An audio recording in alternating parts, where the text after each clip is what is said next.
In this video, I'm going to go over mean value theorem problems involving trig functions. So 45, this is in section 3.2, page 177. Determine whether mean value theorem can be applied. If so, find the value of C. Okay, so a couple of conditions. Two conditions have to pass. Function has to be continuous on the closed interval and differentiable on the open interval. Okay? And if that's the case, then we can guarantee that whatever the slope or the steepness of the secant line between the two endpoints, somewhere between whatever the slope is, somewhere between these two endpoints, there's also going to be another point on the curve where the steepness or the slope is exactly that of the slope between the endpoints. So the steps that we're going to take is we're going to be finding that where that value, that x value is going to occur by setting our slope, our derivative, equal to our average slope, or the slope between our two endpoints. So f of b minus f of a over b minus a. Okay. So let's consider our problem here. Our function is sine of x between 0 and pi. Between the closed intervals of 0 and pi. Our function sine is always continuous and always differentiable across all for all real numbers. So we can just go ahead and state that function is continuous on the closed interval and differentiable on the open interval.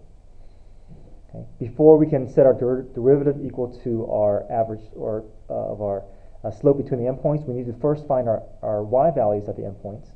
So plug 0 into the original function, you're going to get 0. Plug pi into the original function, you're also going to get 0. So in this case, our slope is simply just going to be 0. Okay, so this looks a lot like the Rolle's theorem problem. Is not going to have much difference, except for the fact that it doesn't have to be 0. But this is not going to differentiate. This problem is not going to differentiate itself with other mean value theorem. But if we finish this problem, we find the derivative. Derivative is cosine of x. Set cosine of x equal to the slope between the two endpoints. Cosine of x is equal to 0 at pi over 2. And pi over 2 lies between our endpoints. So we have c is equal to pi over 2. Okay. All right, let me go over another problem that's not assigned in the homework, but I think this is a better representation of the mean value theorem problem. Where we're going to get a slope between the endpoints being other than 0. So this is this problem is a little bit adapted because 48 is not quite a mean value theorem, but I'm going to still go through mean value theorem process for this function x minus 2 sine of x between the endpoints negative pi and pi.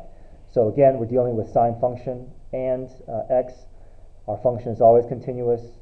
Okay, and if it's continuous, it's always a smooth curve, and so we can also say it's differentiable on the open interval between negative pi and pi. Okay. Again, we want to take the step towards setting our derivative equal to the slope between our endpoints. But first, we need to identify the y value so we can actually determine the slope. So plug the endpoints into the original equation to find the y value. So plug negative pi into f of x. So f of negative pi minus 2 sine of negative pi.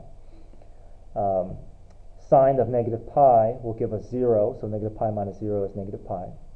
Okay, the ordered pair at pi is pi minus 2 sine of pi. Pi minus 0 is pi. So now we have our ordered pair at negative pi, and pi, pi. Okay, so if we want to find the slope between the two endpoints, we get pi minus negative pi over pi minus negative pi. 2 pi over 2 pi, that's cancelled out to be 1. So here we have the slope between the endpoints being 1, so that means somewhere between the endpoints on the curve, there's also going to be a slope of the tangent line to the curve that's exactly going to be 1. So we need to find our derivative. So x becomes 1. 2 sine of x becomes 2 cosine of x. So now we can set our derivative equal to our average slope. 1 minus 2 cosine x equals 1. That's our slope between our secant line. So we're going to take steps to solve for x. Subtract 1 from both sides gives us 0. Divide both sides by negative 2, that's going to go away. Cosine of x equals 0. So cosine of x equals 0 at pi over 2 and negative pi over 2. Okay, we have to keep in mind the domain that we're looking at. So this is in the fourth quadrant, and between the fourth and first quadrant, we have to say pi over 2 and negative pi over 2. So these values lie between our endpoints, so we can say that c is equal to negative pi over 2 and pi over 2.